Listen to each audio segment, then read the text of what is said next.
Hello student, आप सभी को अपने चैनल एग्जाम फ्री पर स्वागत है। तो आज के इस वीडियो में देखने जा रहे हैं मंथली वाइज जो मई में एग्जाम होने वाला उनका देखेंगे क्वेश्चन को। ठीक है, तो चलिए इसमें जो है आज के 30 क्वेश्चन रहने वाले हैं। ठीक है, पूरा ही आपको बनाना होगा 25 क्वेश्चन।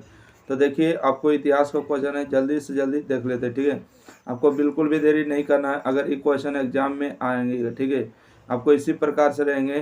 कहते सिंधु घाटी सभ्यता विशाल स्नानागार के अवशेष कहाँ से प्राप्त हुए। ठीक है, सिंधु घाटी सभ्यता विशाल स्नानागार। ठीक है, विशाल विशाल जो स्नानागार प्राप्त हुए मोहनजोदड़ो से। ठीक है, लोथल कहाँ है तो आपको पता होगा गुजरात। कालीबंगा कहाँ है, राजस्थान में ने।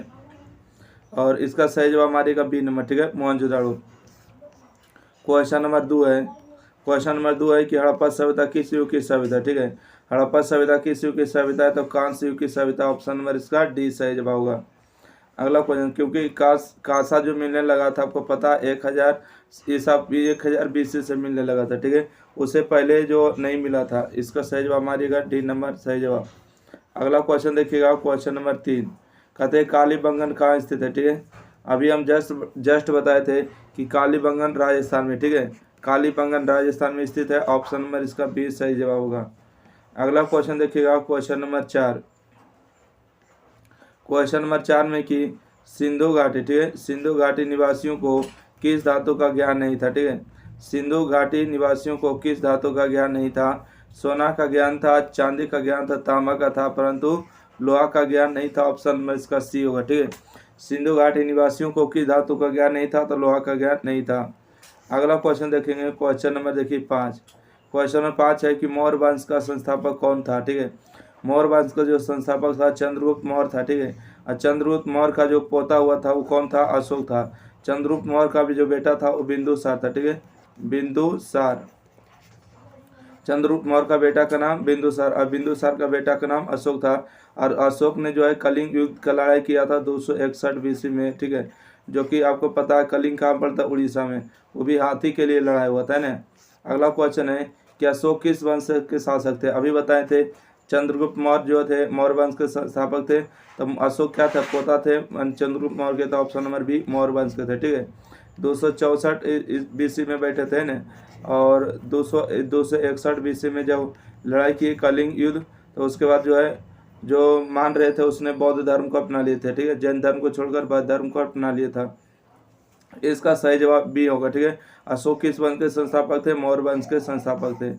चलिए अगला क्वेश्चन है, किस शासक को प्रियदर्शी कहा जाता है। ठीक है, किस शासक को प्रियदर्शी कहा जाता है। इसका सही जवाब 7 का ए होगा। ठीक है, अशोक को ही कहा जाता है प्रियदर्शी। ठीक है, अगले बढ़े। अगला क्वेश्चन देखिएगा, क्वेश्चन नंबर 8। कहते हैं प्राग प्रशस्ति की रचना किसने की। प्राग प्रशस्ति की रचना जो है हरिश्चंद्र ने किया। ठीक है, हरिश्चंद्र इसका सही जवाब। प्राग प्रशस्ति की रचना हरिश्चंद्र ने किया। बाल भट्ट कौन किए और पतंजलि कौन किए, कालिदास कौन किए, आप लोग को जानते हैं तो जरूर कमेंट कर दिएगा। ठीक, अगला क्वेश्चन है गंगा पुत्र किसे कहा जाता है ना। गंगा पुत्र किसे कहा जाता है, अर्जुन को नहीं कहा जाता, विदुर को नहीं, पांडु को नहीं, अस्कर नौ का भीष्म। ठीक है, भीष्म पुत्र को कहा जाता है गंगा पुत्र। इसको इच्छा मृत्यु का वरदान था। ठीक है, जब तक भीष्म अगर इच्छा नहीं होता जब तक नहीं मरता। हो गया भीष्म। क्वेश्चन नंबर 10 देखिएगा। ठीक है, कहते हैं कि महाभारत की लड़ाई कितने दिन चली। ठीक है, महाभारत की लड़ाई कितने दिन चली, 18 दिनों तक चली। जिसमें से पांडव जो तो 5 भाई थे। ठीक है, पांडव 5 भाई थे और कौरव 100 भाई थे। और 100 भाई की हार हो जाती है, 5 भाई की जीत हो जाती है। 5 भाई की तरफ कृष्णवान थे और 100 भाई की तरफ जो है कृष्ण के जो सेना थे, यादव सेना सब थे। फिर भी हार गए 100 गो। ठीक है, 5 गो का जीत हो गए। और लड़ाई कितना दिन चला, 18 दिन तक चला। ठीक है, अगला क्वेश्चन देखिएगा, क्वेश्चन नंबर 11।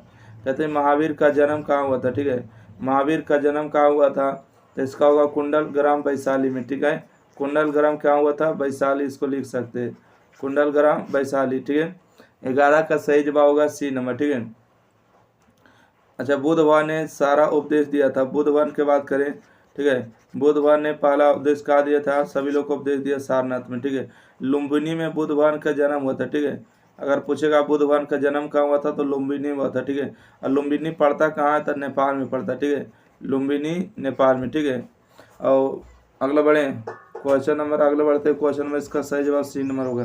चलिए 12 नंबर क्वेश्चन देख लेते हैं।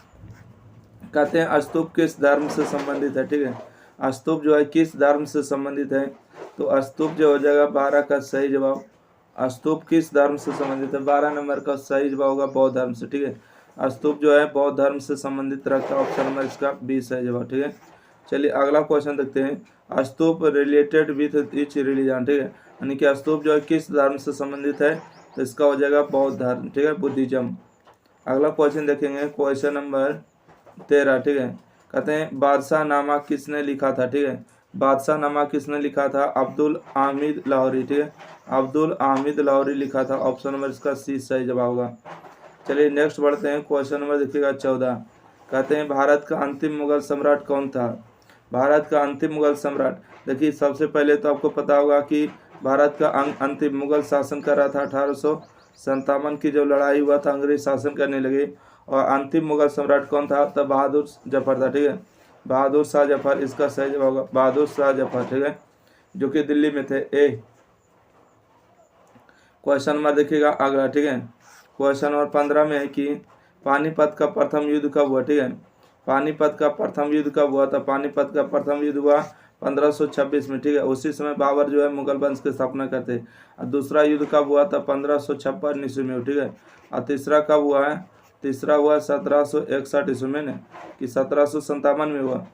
आप लोग कमेंट करिएगा कि तीसरा युद्ध कब हुआ। चलिए हम नहीं बताते, आपको रहने देते। ठीक है, दूसरा का युद्ध हो गया नहीं। चलिए अगला क्वेश्चन है, कहते विजयनगर साम्राज्य की महानतम शासक कौन था?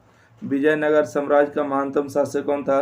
तो 16 का बिल्कुल सही होगा कृष्णदेवराय। ठीक है, विजयनगर साम्राज्य की स्थापना किसने किया था? तो हरिहर और बुक्का नामक दो भाई था, उसी ने साम्राज्य की स्थापना किया था। परंतु महान शासक कौन था? तो कृष्णदेवराय था। ठीक है, इसे सभी लोग डरते थे। अगला क्वेश्चन है कि हरिहर और बुक्का जो है किस वंश के थे? हरिहर और बुक्का दो भाई थे। ठीक है, तो हरिहर और बुक्का जो किस वंश से संबंधित थे? तो संगम वंश से थे। ऑप्शन नंबर इसका ए बिल्कुल सही जवाब। ठीक है, 17 का ए नंबर। अगला क्वेश्चन है, क्वेश्चन नंबर देखिएगा 18। कहते हैं विजयनगर। ठीक है, कहते हैं कि विजयनगर की यात्रा पर आने वाला प्रथम विदेशी यात्री कौन था? ठीक है, यानी कि विजयनगर की यात्रा पर आने वाला प्रथम विदेशी कौन था? ठीक है, विजयनगर की यात्रा पर आने वाला प्रथम विदेशी यात्री कौन था? 18 का सही जवाब निकोलो कोंटी। ठीक है, निकोलो कोंटी था इसका सही जवाब ए नंबर। अगला क्वेश्चन देखते हैं, क्वेश्चन नंबर 19। कहता है शेख मोहिद्दीन चिश्ती का दरगाह कहाँ है? ठीक है, शेख मोहिद्दीन चिश्ती का दरगाह कहाँ है? इसका सही जवाब अजमेर में। ठीक है, अजमेर में इसका सही जवाब ए नंबर होगा। ठीक है, अगला क्वेश्चन देखते हैं, क्वेश्चन नंबर 20। कहते हैं तालबंडी किसका जन्म स्थल है? ठीक है, तालबंडी में जो है किसका जन्म हुआ था? तो 20 का सही जवाब होगा आपको गुरु नानक का जन्म हुआ था। ठीक है, ऑप्शन नंबर इसका 20 सही जवाब। तालबंडी किसका है? तो गुरु नानक। तालबंडी आपको पता है पाकिस्तान में पड़ता है। अगला क्वेश्चन देखिएगा, क्वेश्चन नंबर 21।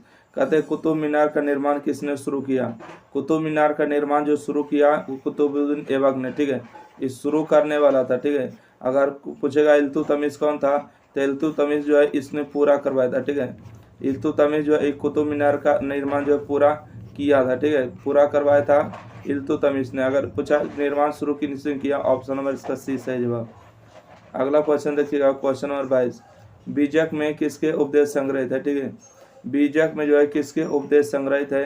तो कबीर के उपदेश हो जाएगा। इसका सही जवाब होगा ए नंबर। ठीक है, इसका सही जवाब ए नंबर बिल्कुल सही जवाब होगा 22 का ए। 23 नंबर अगला बढ़ते हैं, क्वेश्चन नंबर 23 है किताब उर रहेला। ठीक है, किताब उल रहेला किसकी यात्रा वृत्तांत है? किताब उल रहेला जो है इबाना बतूता है। ठीक है, किताब यानी कि अलबरूनी का लिखा हुआ किताब उल हिंद है ना। किताब उल हिंद जो है यानी कि अलबरूनी का लिखा हुआ है, परंतु किताब उल रहेला किसका यात्रा वृत्तांत है? तो इबाना बतूत का। ऑप्शन नंबर इसका सी सही जवाब होगा। ठीक है, अगला क्वेश्चन, क्वेश्चन नंबर 24। अलबरूनी किसके समय में भारत आया था? ठीक है, अलबरूनी किसके साथ भारत आया था? अलबरूनी के साथ भारत आने वाला कौन था? तो महमूद गजनवी। ठीक है, ऑप्शन नंबर इसका 20 सही जवाब। 24 का 20 सही जवाब होगा। अगला क्वेश्चन है क्वेश्चन नंबर 25। ठीक है, इबाना बतूता किस देश की यात्री था? ठीक है, कहते इबाना बतूता किस देश का यात्री था? इसका सही जवाब मोरक्को का रहने वाला था। ठीक है, 25 का सही जवाब डी नंबर। इवाना बतूस किस देश का यात्री था? मोरक्को का था। ऑप्शन नंबर डी सही जवाब। अगला क्वेश्चन देखिएगा, क्वेश्चन नंबर 26। कहते हैं हुमायूं नामा किसने लिखा था? ठीक है, हुमायूं नामा किसने लिखा था? तो 26 का बिल्कुल सही जवाब है गुलबदन बेगम। ठीक है, इनको कौन थे? गुलबदन बेगम। आप लोग कमेंट करिएगा। ठीक है, गुलबदन बेगम लिखा था। हुमायूं नामा किसने लिखा? गुलबदन बेगम। अगला बताइएगा कि गुलबदन बेगम कौन था? इत्र निकालने का काम इसने किया था। ठीक है, गुलाब से जो इत्र निकालने का काम गुलबदन बेगम ने किया था। कोल विद्रोह कब हुआ था? ठीक है, कहते हैं कोल विद्रोह कब हुआ था? 1831 को। ठीक है, तो 27 का सही जवाब मारेगा सी नंबर 1831 को। ठीक है, ये तो मुंडा विद्रोह होता है ना। अगला है संथाल विद्रोह 1855 में। ठीक है, कोल विद्रोह 1831 और संथाल विद्रोह 1855-56 में। आइए, संथाल विद्रोह के नेता कौन थे? तो सिद्धू और कानू थे। ठीक है, संथाल विद्रोह के नेता कौन थे? तो इसका सही जवाब ए नंबर मारिएगा। ए नंबर बिल्कुल सही जवाब, सिद्धू और कानू थे। ठीक है, जो कि अंग्रेज जो हार जाते हैं तो उसका इन दोनों को फांसी भी दिया जाता है। अगला क्वेश्चन है कि अस्थायी बंदोबस्त कर्नवालिस ने कब लागू किया? अस्थायी बंदोबस्त कर्नवालिस ने कब लागू किया? तो 1793 ईस्वी में किया। ऑप्शन नंबर इसका सी सही जवाब। अगला क्वेश्चन है क्वेश्चन नंबर 30 और आखिरी क्वेश्चन, फ्रांसीसी बुकनाना कौन था? ठीक है, क्वेश्चन नंबर 30 और आखिरी क्वेश्चन, फ्रांसीसी बुकनाना कौन था? इसका सही जवाब बताइएगा। 30 का सही जवाब होगा चिकित्सक थे। ऑप्शन नंबर इसका बी सही जवाब। ठीक है, वीडियो अच्छा लगे तो लाइक करिए, शेयर करिए, चैनल को सब्सक्राइब करिए, ज़्यादा से ज़्यादा सब्सक्राइब करिए, शेयर करिए और लाइक भी नहीं किए तो लाइक करिए। ग्रुप में अगर अभी तक नहीं जुड़े हैं तो ग्रुप में जुड़ने के लिए देखिए आपको बता देते हैं 90 65 71 94 और 39। ठीक है, इस नंबर पर व्हाट्सएप पर आइएगा और व्हाट्सएप पर लिखेगा कि हेलो सर, हमको ग्रुप में ज्वाइन करिए, कुछ भी लिखेगा। ठीक है, आपको ग्रुप में ज्वाइन कर लिया जाएगा। ओके, अगर आप 2025 की तैयारी कर रहे हैं तो आप बेहतरीन के लिए कर सकते हैं, आपका रिजल्ट बेहतर होगा। ठीक है, आप अच्छा उम्मीद करते हैं कि आप वीडियो को ज़्यादा से ज़्यादा शेयर भी कर देगा। जो सब्सक्राइब नहीं किए सब्सक्राइब भी कर देना है, लाइक भी कर देना है। ठीक है, तो धन्यवाद।